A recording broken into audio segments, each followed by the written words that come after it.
Ai jucat un rol foarte important în formarea mea ca femeie. Care crezi că sunt ingredientele între o prietenie reală între două femei puternice? Sunt un om foarte curios, care vrea să înțeleagă și să cunoască și să știe. Un om care învață în permanență. Îmi face foarte mare plăcere să îi pun pe ceilalți în valoare, să îi pun pe ceilalți în lumină. Că asta este ceea ce diferențiază un lider femeie de un lider bărbat. Sunteți în peste 15 țări, este o companie cu o cifră de afaceri de peste 10 milioane de euro. Consumatorii din China sunt extrem de atrași de brandurile europene. De ce sunt produsele Ivaterm atât de bune? În Europa noi toți suntem clean beauty. Aceste ingrediente care nu sunt clean ne perturbă într-un fel starea de sănătate? Crezi în well aging sau anti-aging? Nu poți fi sănătos și nu poți ai energie dacă mănânci orice. Are lifting facial sau e așa de la creme? Le-am dat un sfat de fiecare dată. Nu l-am ascultat de fiecare dată. Cât de mult a contat independența ta financiară în puterea feminității tale? Că fiecare trebuie să-și trăiască viața până la urmă și să înțeleagă ce trăiește. Bucuria va rămâne valoarea pe care o să o cultivi în continuare în tot ceea ce faci.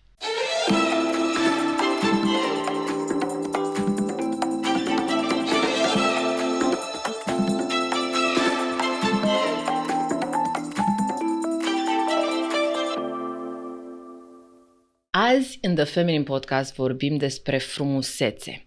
Dincolo de trendurile industriei de beauty, de promisiunile rapide și de vârstă. Invitata mea, Ruxandra Hurezeanu, este fondatoarea unuia dintre cele mai mari branduri, companii de cosmetice românești, Ivaterm.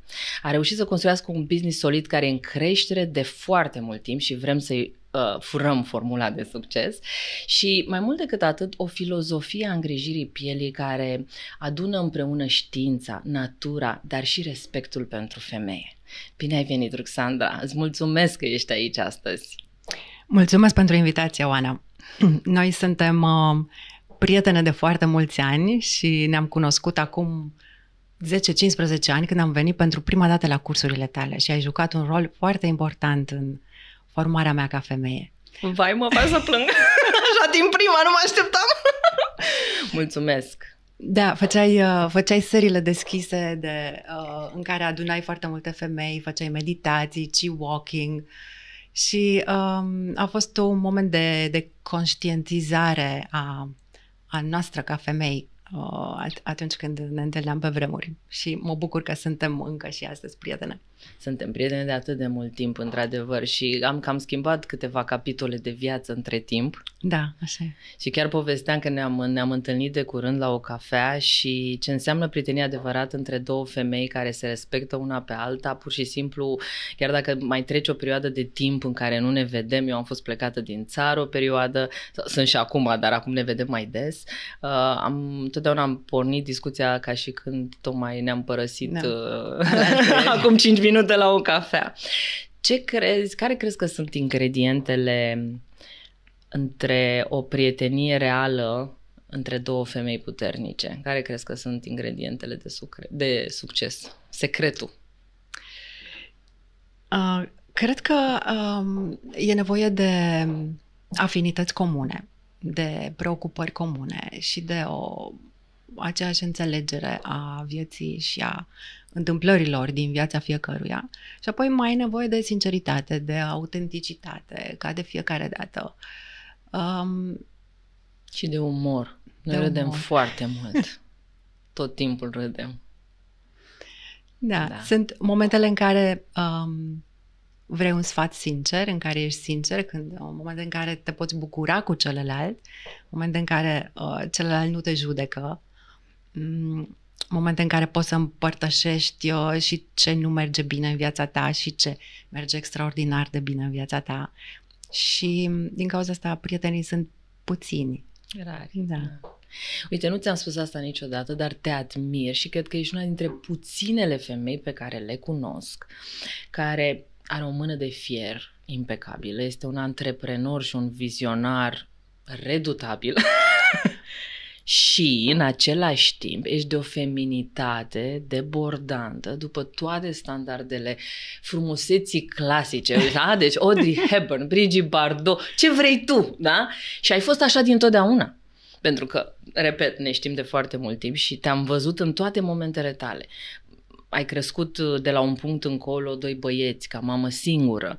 Ai construit un business care crește și a trecut de la echipă mic. Mi-aduc aminte când veneam la biroul tău și era un birou mai mic și acum e o clădire întreagă, da?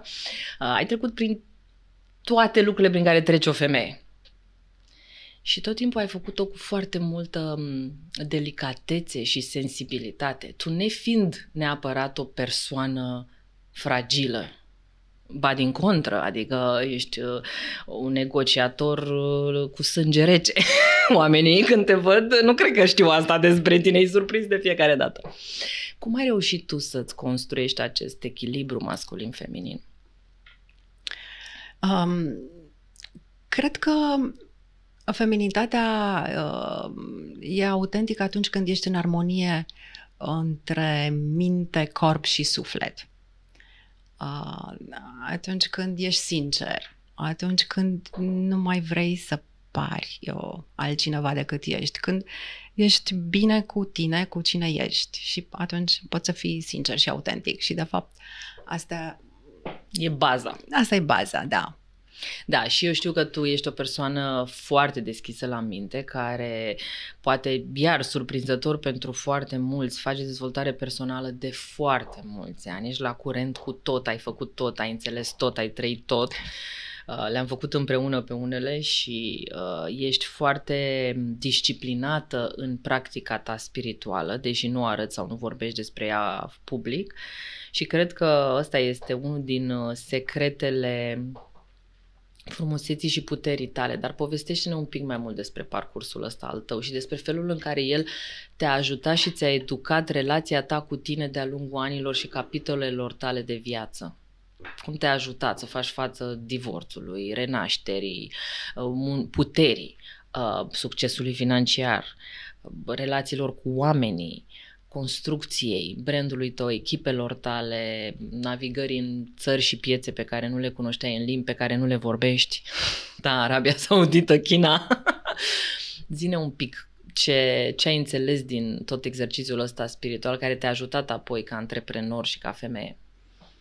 Cred că în primul rând sunt un om foarte curios, care vrea să înțeleagă și să cunoască și să știe. Un om care învață în permanență. Și învăț în fiecare zi din fiecare interacțiune pe care o am cu colegii mei, cu prietenii mei, cu partenerii de afaceri. Și la un moment dat ajungi la o maturitate în care îți permiți să fii cald, uman, empatic, să asculți. Am învățat să ascult mai mult. Și mi-am dat seama că cât de importantă este energia pe care o aduc acolo unde sunt. Pentru că îmi face foarte mare plăcere să îi pun pe ceilalți în valoare, să îi pun pe ceilalți în lumină. Și cred că asta a fost un atu al meu ca lider. Cred că asta este motivul pentru care oamenii lucrează cu plăcere cu mine, pentru că știu să-i pun în valoare, să-i ajut, să-i înțeleg. Fiecare om vine cu un trecut foarte diferit, cu un istoric, cu o cultură, cu o altă familie și la un moment dat îți dai seama că oamenii reacționează într-un anumit fel și au deciziile într-un anumit fel pentru că au trăit în acel fel și atunci începi să nu mai judeci, începi să-i vezi de unde vin și încerci să-i ajuți și să-i înțelegi. O altă etapă de maturizare importantă a fost creșterea copiilor. Ca mamă te maturizezi foarte mult pentru că copiii de cele mai multe ori nu sunt cum te-ai așteptat, cum neapărat să fie, cum ți-ai imaginat să fie. Și atunci, din această iubire necondiționată, trebuie să fii alături de ei, să-i înțelegi, să le accepti frustrările și să-i ajuți în permanență. Și e o mare probă de răbdare, de înțelegere, de empatie și cred că asta e o maturizare prin care toți trebuie să trecem. Adică cei care sunt părinți au șansa să treacă prin această maturizare. Și asta ne face mai buni, mai calzi, mai înțelepți. Da. Cred că e foarte importantă generozitatea pentru longevitate și frumusețe. De fapt. Știi, tu ce spui acolo sunt ingredientele unei persoane bune la suflet, de fapt. Da, e foarte puternic ce ai spus și crezi că în felul în care îi înțelegi pe oameni, ai putut să-i păstrezi pe oamenii cei mai loiali din compania ta alături de tine atât de mult timp și apoi să crești echipa? Crezi că ăsta a fost ingredientul? Da, evident. Ai o echipă loială din prima zi. Ai oameni cu tine care sunt încă astăzi lângă tine din prima zi de business. Da, așa e. A fost... Și asta e unic. A fost și... pentru că stăm foarte mult la birou, mi-am dorit să lucrez cu oameni care îmi plac ca oameni și cu care îmi face plăcere să stau și să construim împreună. Și atunci, de multe ori, am trecut peste unele lucruri, pentru că nu e ușor să lucrez cu prietenii. Am trecut peste multe lucruri și am câștigat mult mai mult. E important, mai ales când ești un antreprenor singur, cum sunt eu, e important să ai oameni pe care poți să te bazezi. E foarte important, da. Și cred că de aici vine loialitatea. Da, echipa crește în fiecare zi, apar oameni noi, la un moment dat se schimbă cultura organizațională, sunt oamenii vechi, oamenii noi, totul e mișcare într-o companie. Da. Spuneai într-un interviu 2 lucruri foarte importante, că alegi oamenii după caracter, nu după ce știu să facă neapărat, și că în momentul în care ai crescut echipa și a ajuns la un volum impresionant de 70 de angajați și plus, nu știu cu cât în urmă era interviu, între timp s-ar putea să fie mai mulți angajați, factorul esențial a fost caracterul. Caracterul este ceea ce contează și între timp pregătirea lor despre brand la interviu. E interesant pentru că, vezi, eu cred că asta este ceea ce diferențiază un lider femeie de un lider bărbat. Știi, și mi-aduce aminte ce spui tu acum de Margaret Thatcher, care a trebuit să dea drumul unui război într-o insulă. Îmi cer scuze acum, e o insulă cu F, dar nu mai mi-aduc aminte. Și a spus, da, vom cuceri acel teritoriu, vom declanșa războiul, dar în noaptea aceea a stat și a scris scrisori de mână tuturor soldaților care au murit pe front. Și cred că asta face diferența între un lider masculin și un lider feminin. Într-o poziție atât de importantă. Trebuie să poți să te duci la război pentru că ai un obiectiv pe care trebuie să-l cucerești sau un teritoriu pe care trebuie să-l protejezi. Dar o femeie vede altfel lucrurile și apreciază altfel procesul. Pentru tine performanța, deși știu că ești extrem de disciplinată și foarte centrată pe rezultate, ai inclus caracterul oamenilor, ai inclus bucuria și construirea relațiilor dintre oameni ca o formă de performanță, de fapt. Da, evident. Da, evident, totul este despre ce creăm împreună când ne vedem. Dar apropo de gestul lui Margaret Thatcher, am avut și eu un moment dificil în viață, când am fost în situația de a renunța la echipa de agenți comerciali, pentru că inițial am pornit Ivaterm cu agenți comerciali care făceau vânzări în farmacii și la un moment dat am trecut la distribuție prin distribuitori și atunci am disponibilizat toată echipa de agenți comerciali. Și a fost un moment dificil, dar ce am făcut atunci?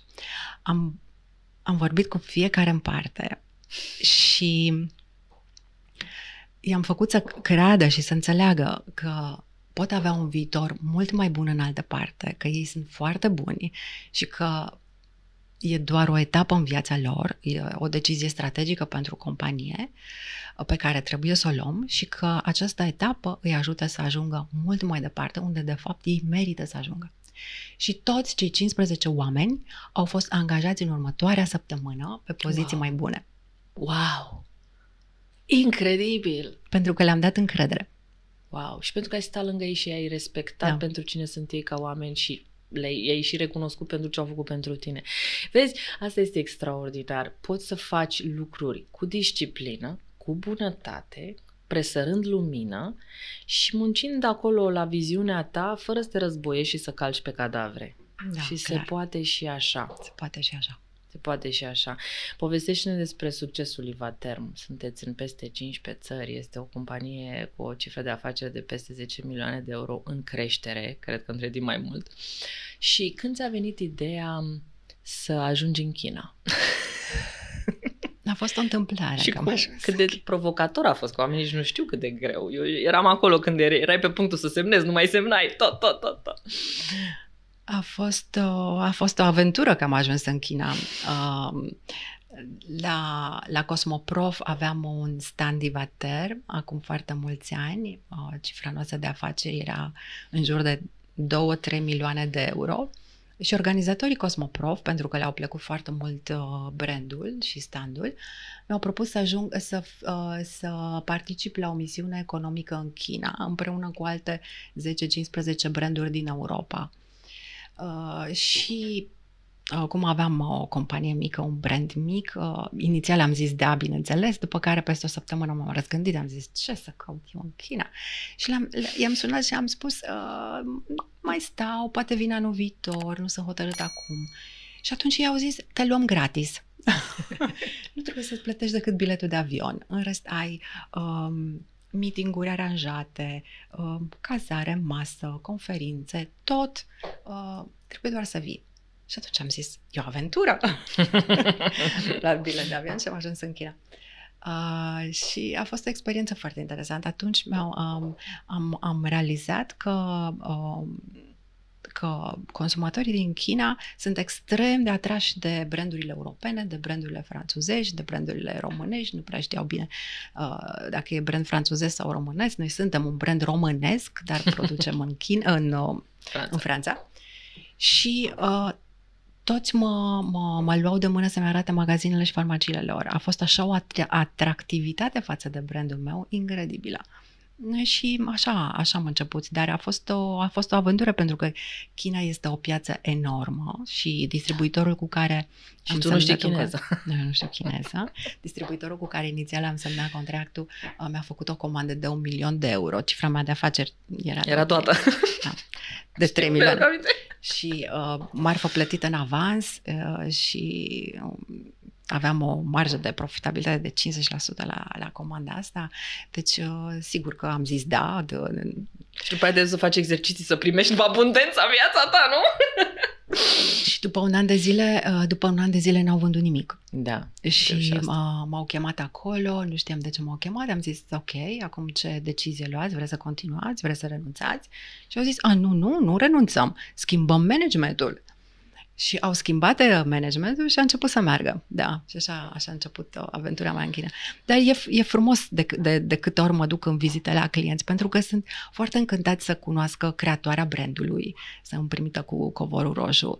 Iar în Asia sunt fascinați de figurile europene, vroiau toți să facă întotdeauna poze cu mine. Adică eram, da...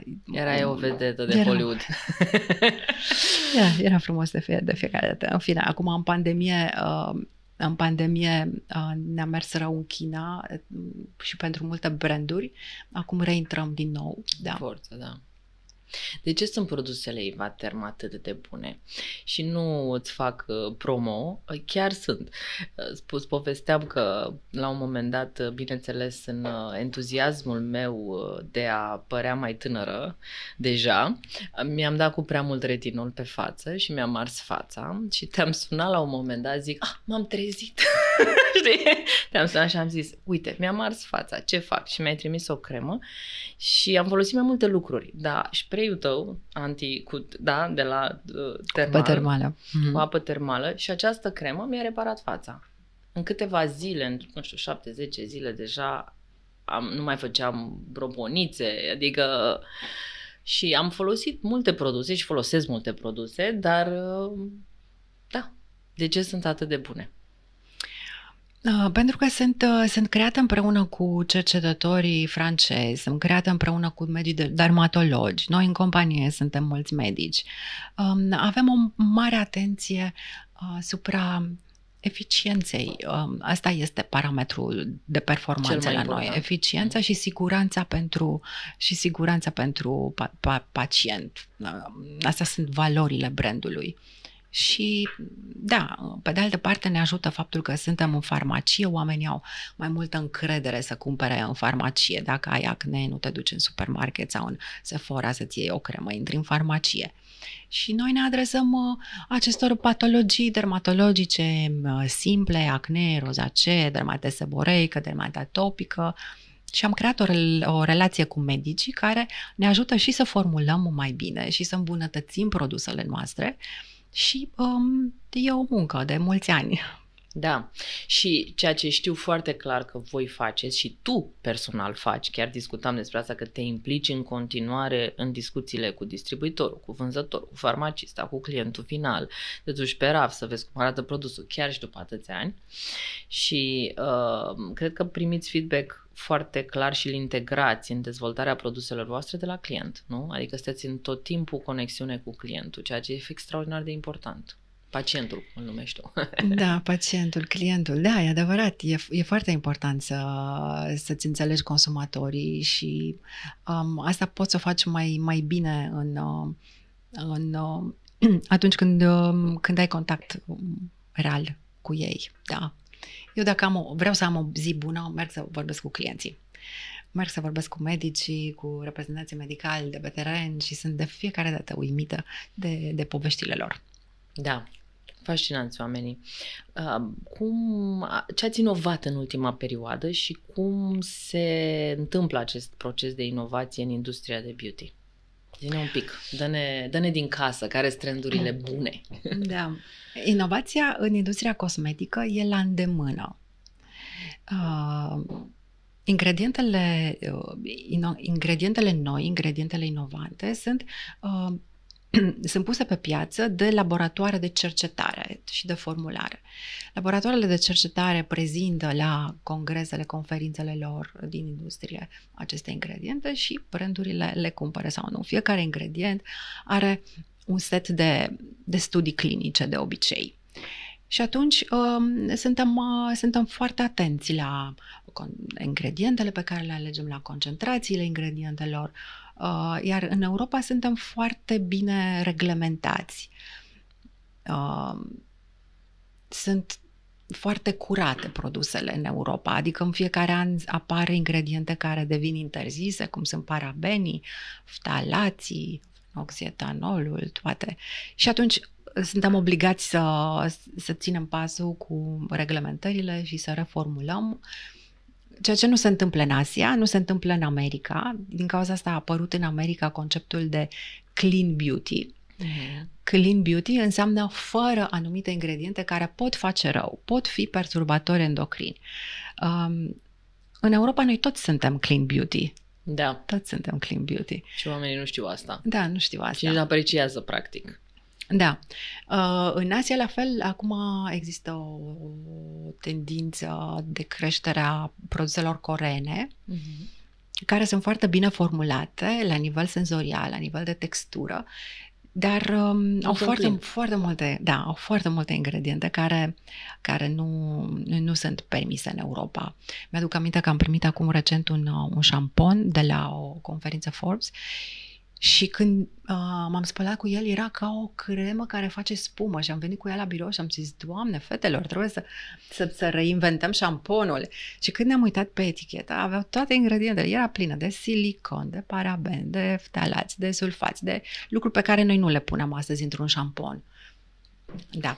Da, și că m-am dus să-mi fac un check-up la doctorul meu și mi-a făcut așa un screening foarte detaliat și zice, știi, fac acum o cercetare și sunt foarte pe final și vreau să scriu acest raport pentru toată lumea, pentru că eu cred că unul din motivele pentru care femeile preponderent fac cancer de tiroidă este pentru că ele folosesc produse cosmetice, produse de beauty și de păr, tot timpul cu aceste parabeni, silicoane și nu știu ce. Exagerație. Da.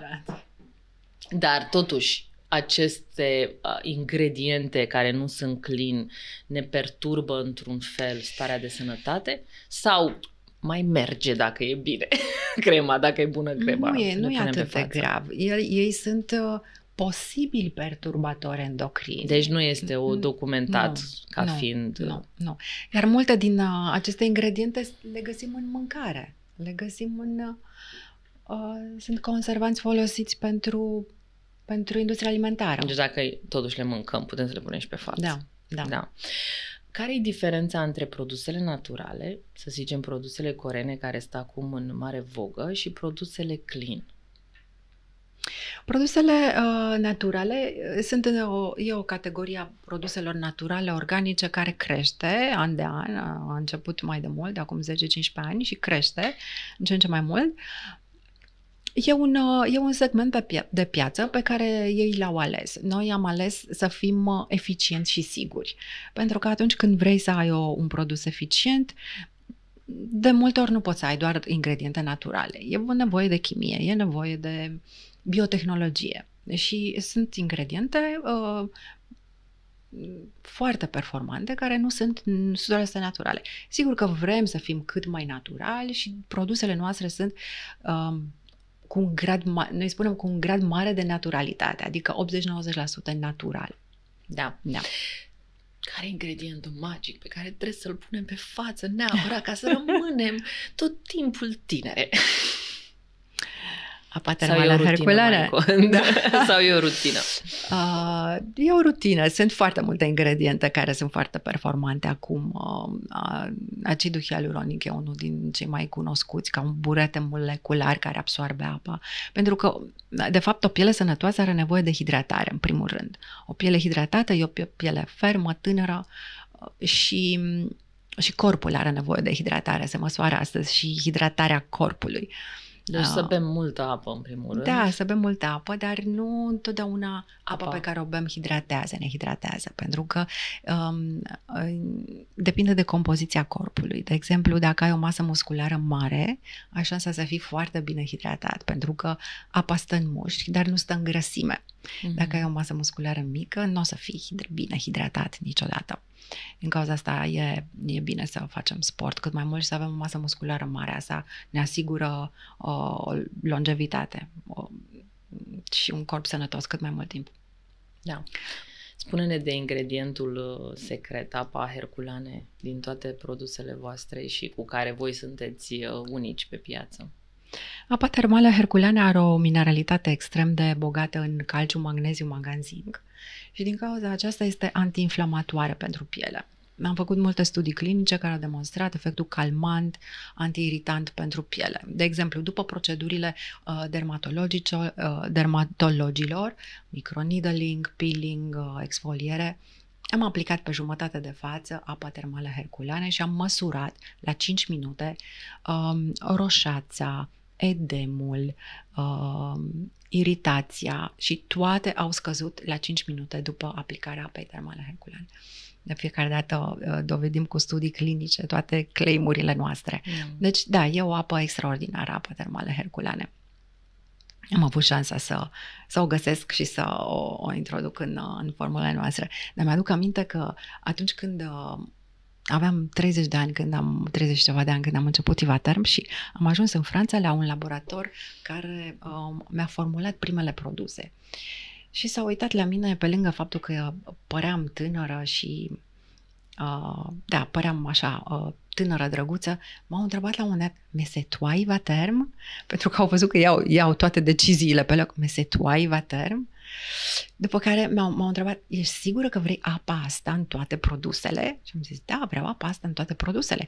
Și atunci am zis, hai să facem un studiu clinic, hai să vedem dacă într-adevăr are proprietăți calmante, antiiritante, să fie oamenii liniștiți. Și, să stea francezii liniștiți. Și am apelat la o doamnă care era profesor de biologie moleculară, care avea experiență cu apele termale din Franța și a făcut un studiu pe apa noastră termală herculeană, care a ieșit extraordinar, a demonstrat inhibiția eliberării de histamină, care e un mediator al inflamației. Și mi-aduc aminte că nu o văzusem, am avut-o la telefon și am zis, și mi-a zis: mais c'est extraordinar votre eau. Apa voastră e minunată. Extraordinar votre eau. E mai bună decât multe ape.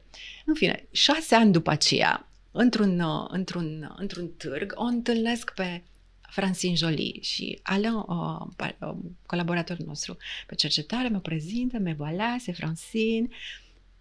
Și ea îmi ia mâna în mâna ei și îmi spune: incredibil ce mult mă bucur că te cunosc. De altfel, după 6 ani, mi-am făcut curățenie în frigider, dar am păstrat apa voastră. Wow. Și mi-am spus: sunt sigură că voi mai lucra cu apa asta într-o zi.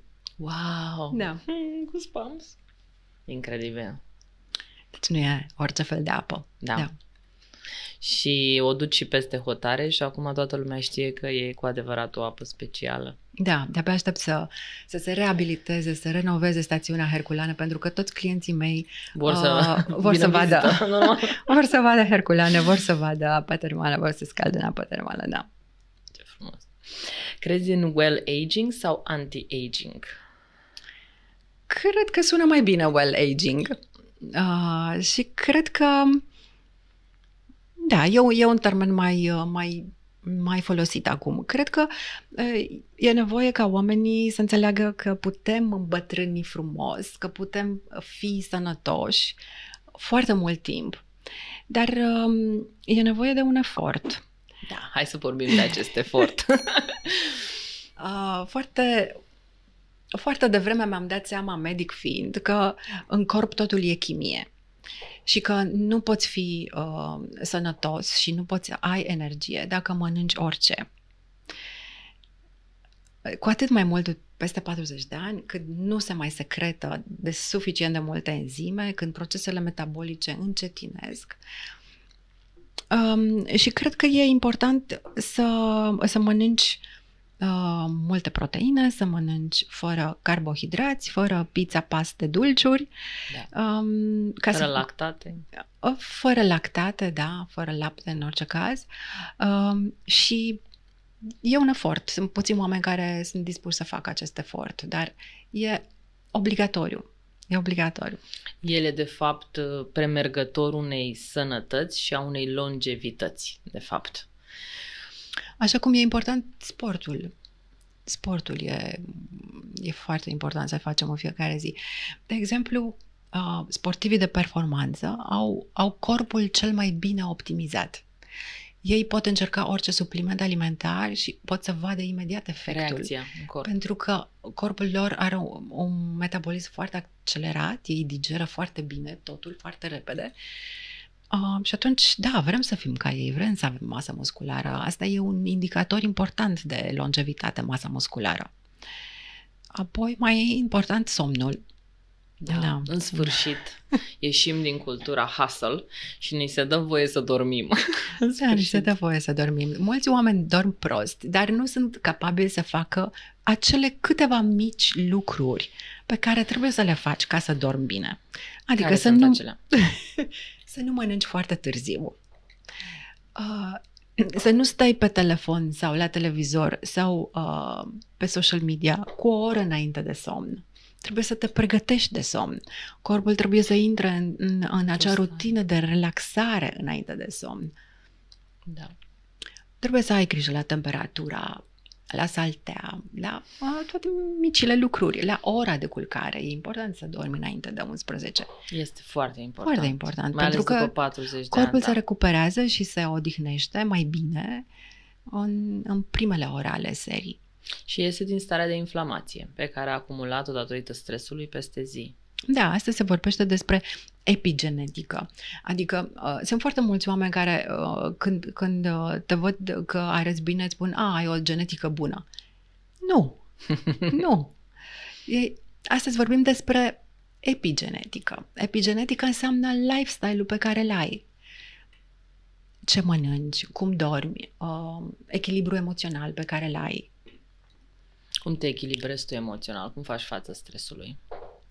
Cred că e o reziliență pe care am dobândit-o în timp, pur și simplu, o reziliență emoțională. Cred că am putea să o măsurăm prin timpul care trece când un eveniment negativ se întâmplă în viața ta. Cât de mult timp îți ia până să-l accepti, da, și să treci peste el. Toți avem lucruri care nu ne ies, supărări, dar sunt oameni care rămân supărați toată viața. Da. Ai cunoscut, nu? Da. Deci reziliența emoțională e foarte importantă. Trebuie să treci peste lucruri. Da, unele ți ies, altele nu ți ies. Sunt oameni, copii care te supără, dar dacă ești tot timpul într-o stare de anxietate, de stres, adică cred că toți trebuie să conștientizăm la un moment dat starea în care suntem. Da. Și cu cât mai mult suntem într-o stare de bucurie, cu cât mai mult facem în fiecare zi ce ne place, cu atât rămânem mai tineri. Da. Da. Deci somn, sport, dietă, bucurie. Cum arată rutina ta de skincare? Rutina mea de skincare este... Dimineața și seara, spune tot. Este simplă, da. Încep cu apă termală, mă spăl pe față cu apă, după aceea apă termală herculane. Folosesc mai multe serumuri. Folosesc serumul Aquafil, care este hidratant. Folosesc serumul Eva White, pentru că este cel mai concentrat serum pe care îl avem pentru pete pigmentare și pentru anti-aging și îmi face foarte bine acest serum. Cred că de ani de zile îl folosesc în fiecare zi. Și apoi pun o cremă hidratantă. Acum îmi place cea din gama Eva RG, care are un retinol blând, care poate fi folosit și ziua, nu e fotosensibil. Are o formă de retinol care este un precursor al retinolului, care se leagă direct de acidul retinoic și nu are toate efectele adverse ale retinolului. Un retinal, de fapt, sau ceva de genul ăsta, nu? Da, gran activ retinoid, da. Și da, mai sunt multe ingrediente active. E extractul de pin elvețian, care este antiinflamator, o vitamina C din prună de cacadu din Australia. Sunt alese cu foarte multă grijă toate ingredientele din cosmeticele mele și chiar dacă îmi place să încerc produse noi, sunt foarte curioasă să încerc texturi noi și produse noi, zi de zi sunt cu produsele Ivatero. Da. Seara e un ritual mai lung în care mi-aplic mai multe rânduri creme hidratante și anti-aging și contează, nu? Simplă. Contează toate aceste lucruri. Sigur că da, și masajul ajută și toate dispozitivele pe care ni le cumpărăm acum acasă, lumina roșie. Da, eu sunt adepta inovațiilor și experimentelor.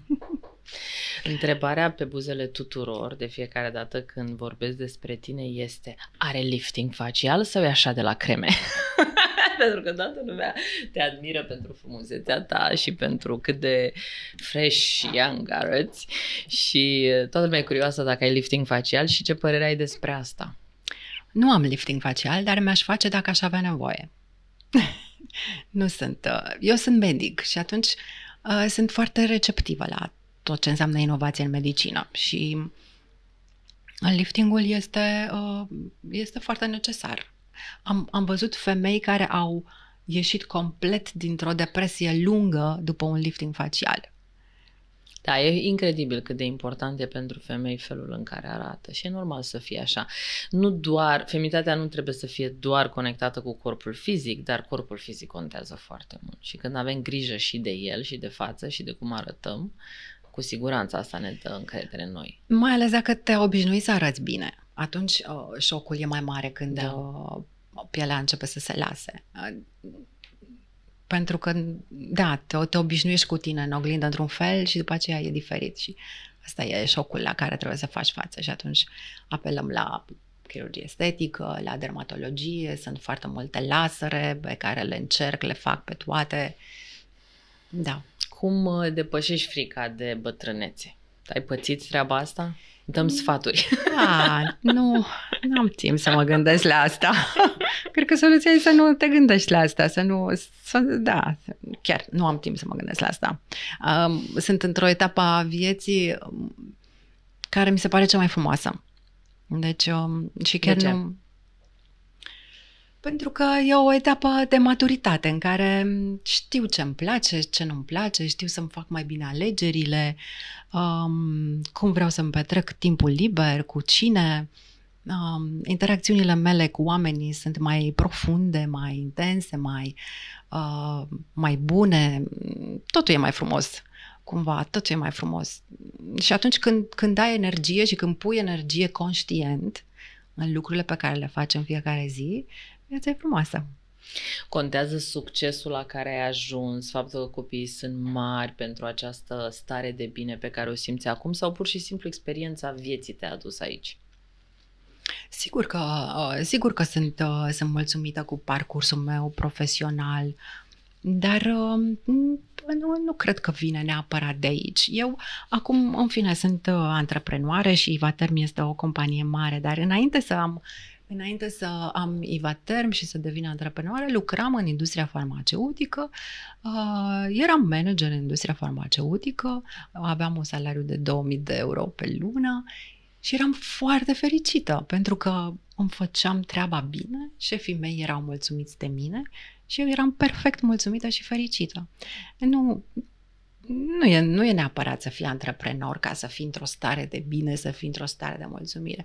Important e să simți că ceea ce faci are sens pentru ceilalți, că progresezi, că ți-ai adus o contribuție importantă.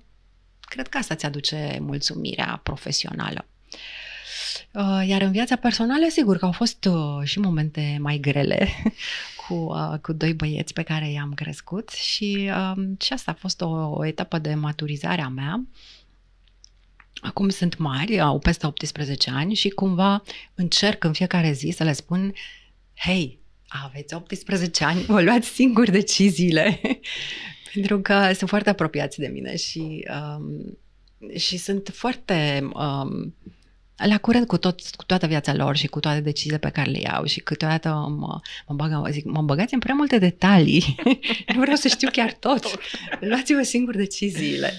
Dar, apropo de copii și de perioade complicate, mi-aduc aminte că în pandemie am fost obligați ca toți să lucrăm de acasă și să stăm acasă, ei să-și facă școală de acasă, iar eu să lucrez de acasă. Și pentru că nimeni nu era obișnuit cu lucrul ăsta, au început atunci convorbirile pe Zoom și ședințele pe Zoom, iar eu aveam 2 copii acasă care... unul îmi spunea: mama, nu e lapte, mama, am nevoie de o imprimantă. Și eu eram în ședințe și a fost nevoie de mult timp până să înțeleagă: hei, eu lucrez aici. Nu mai apăreți în cadru.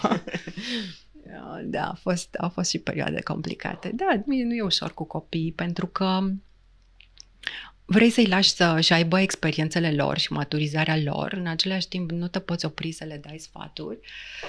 E un echilibru fin. E un echilibru fin, da. Ca mamă de băieți, cum tai cordonul umbilical ca să-i lași să fie bărbați? I-am lăsat. Pur și simplu i-ai lăsat din mână. Da, i-am lăsat să-și ia singur lucruri și să-și ia decizii singuri. Să-și ia decizii singuri, da.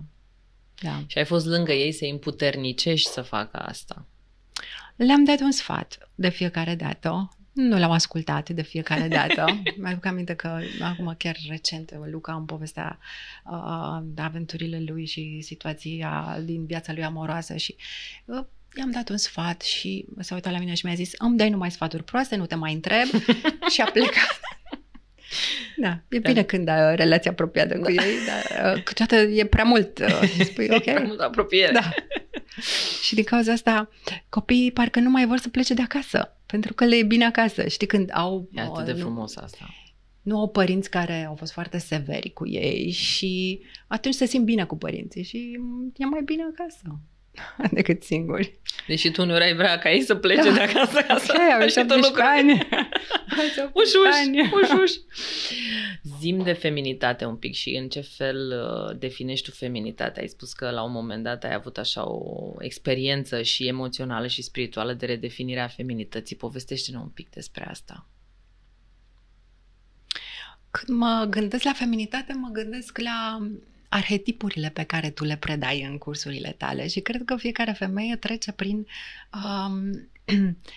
prin aceste arhetipuri, de la adolescentă, la prințesă, amazoană, mamă, regină. Și cred că e important să conștientizăm unde suntem în viața noastră, ca să știm cum vrem să mergem mai departe. Și tu, asta mi se pare cel mai valoros la ceea ce faci tu. Mi-aduc aminte că mă întreba o prietenă, dar ce face Oana? Și ca să spun în 2 cuvinte ce face Oana, le spuneam: Oana ia femeile de la prințese și le învață să fie regine. Ce frumos, ar trebui să fac asta un tagline. Da. E foarte bun. Da. Știi că discutam chiar zilele trecute exact despre această prințesă în care femeile sunt prinse. Care crezi că este minciuna la care trebuie să renunți ca să poți să faci trecerea asta de la prințesă la regină? Cum ai definit tu prințesa astăzi? Așa foarte simplu și concret, și cum definești regina? E foarte complicat ce ce întrebare ți-am pus din perspectiva ta. Din perspectiva mea, ceea ce văd destul de mult în jurul meu, văd fete care sunt în sindromul prințesei, adică sunt într-o stare de așteptare în viața lor, așteaptă să fie cucerite, așteaptă să li se întâmple lucruri, nu au încă maturitatea reginei care face ca lucrurile să se întâmple, care știe cine e, ce vrea, ce poate, ce nu poate, care sunt limitele, care sunt... Care e acțiune, de fapt, și e responsabilă de viața aici, de fericirea ei, fără să mai aștepte de la bărbat ceva. Exact, da. Vreau să te mai întreb ceva, acum spontan mi-a venit această întrebare și sunt curioasă. Cât de mult a contat independența ta financiară în puterea feminității tale și în felul în care ți-ai definit raportul sau relațiile cu societatea și cu bărbații? Mi-am dorit încă de mică să fiu independentă financiar, evident, și să nu depind de părinți, de bărbați. A fost... Am simțit că vreau să fac asta și am reușit, dar cred că aș fi fost la fel și fără independență financiară. Cumva, cred că aș fi fost la fel, la un alt nivel de lifestyle, dar cumva cred că aș fi fost la fel. Nu cred că asta e schimbarea care cea a mai apărut. importantă. Nu, în niciun caz. Și mai degrabă această responsabilitate a ta cu tine despre orice, nu? Asta a făcut diferența. Să-ți asumi fericirea și să nu aștepți din partea nimănui. Da. Și să faci schimbări atunci când exact. este cazul. E conștientizarea faptului că suntem autorii vieții noastre. Nu ni se întâmplă viața. Da. Și ce pui în ea, aia ai. Cum e și într-o relație. Depinde ce pui în ea. Pui mai mult, ai mai mult. Pui mai puțin, e mai săracă. Da. Și atunci, așa e și viața. Trebuie să pui bucurie și energie în fiecare zi. Asta e. Ce sfat i-ai da unei femei care începe această etapă de 40 plus, da? Începe să se schimbe. La 40 e așa o mică diferență, de la 30 la 40 se schimbă ceva, ca să nu se piardă pe ea, ca să poată să se pună pe primul loc și să aibă grijă de ea și să poată să fie o regină și să fie feminină și frumoasă și longevivă în asta de atunci încolo. I-aș recomanda cursurile Oanei Stoianovici. O să zică lumea că ne-am invitat una pe alta să ne promovăm. Da, cred că femeile au nevoie să-și conștientizeze emoțiile, să știe de unde vin ele, să facă terapie dacă e cazul, dacă au vindecări de făcut, dacă nu se înțeleg pe ele. Trebuie să conștientizeze unde sunt ele, ca femei și în relație cu ceilalți și de ce ți se întâmplă ce ți se întâmplă, de ce nu-ți ies lucruri. Adică trebuie să cauți cauza, să mergi mai departe, nu să stai în așteptare. Și cred că ritualurile de feminitate pe care tu le promovezi, cred că ajută foarte mult femeile să-și conștientizeze emoțiile, să stea cu ele, să se liniștească, să scape de stres prin meditații. Acum sunt practicantă de Qigong, ca să mi-aduc energia în corp. Sunt foarte multe practici în care eu cred, pe care le fac, le fac cred, și le simți. Și le simt, evident. Da. Ce sfat i-ai da unei tinere de 25 de ani, uitându-te în urmă? Ce e cel mai important lucru pe care trebuie să-l știe? Acum ar fi ușor cu înțelepciunea de acum să îi dau un sfat celei care eram atunci, dar cred că toate etapele prin care am trecut și toate momentele și experiențele mele m-au adus să fiu aici. Cred că fiecare trebuie să-și trăiască viața până la urmă și să înțeleagă ce trăiește. Nu cred că ajută sfaturile astea. E ca și cum ai citi o carte. Da, te ajută foarte puțin. Da, foarte puțin. Trebuie să... Cred foarte mult în schimbările care vin din experiențe trăite. Mm-hmm. Da. Ești adepta dezvoltării personale, nu a literaturii intelectuale despre dezvoltare personală. Despre dezvoltare personală, da. În încheiere, vroiam să te întreb ce se deschide pentru tine acum. Băieții tăi sunt mari, mai au puțin și pleacă de acasă definitiv, deși le mai place să petreacă timp cu tine mult.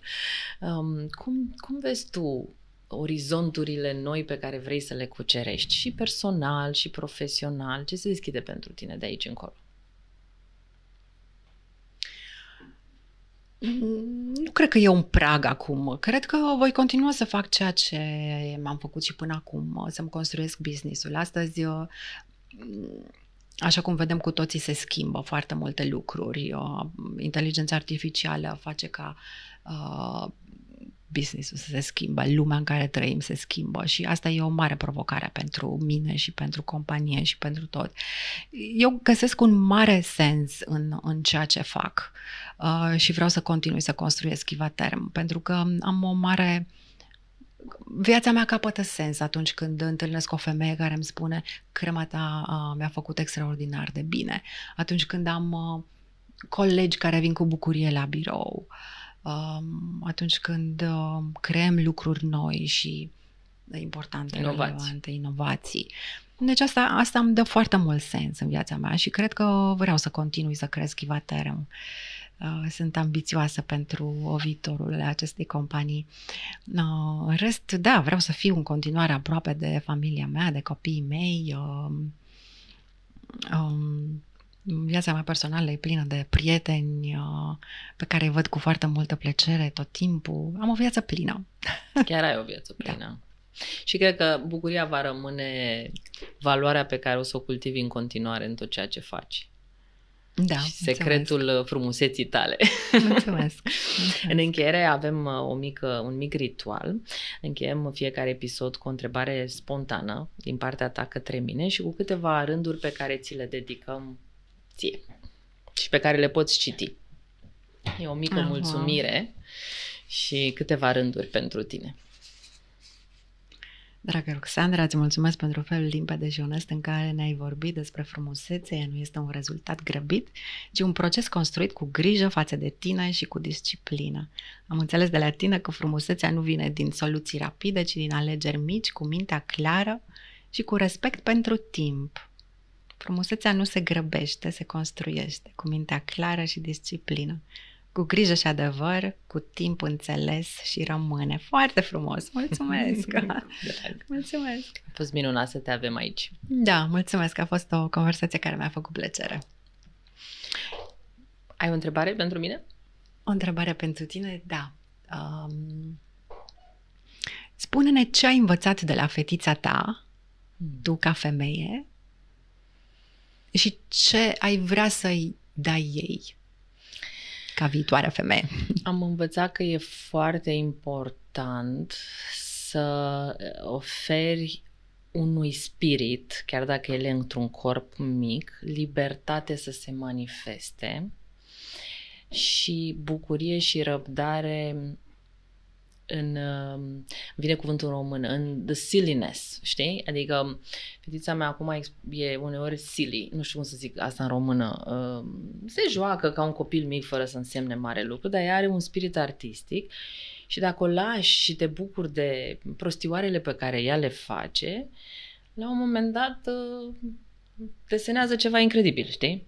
Sau are o idee genială sau cântă excepțional și tandrețea asta cu care protejezi și nu critici și lași să se manifeste chiar dacă pare silly, prostesc.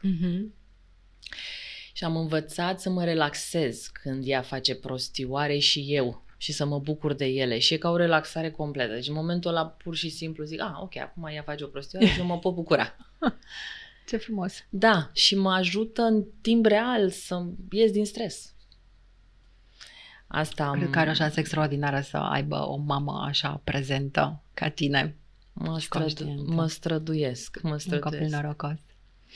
Și că feminitatea nu are o rețetă și nu e o formă și e o fire foarte independentă, liberă, năzdrăvană, cu ghilimele de rigoare, nu spun într-o manieră negativă, nu cu o conotație negativă.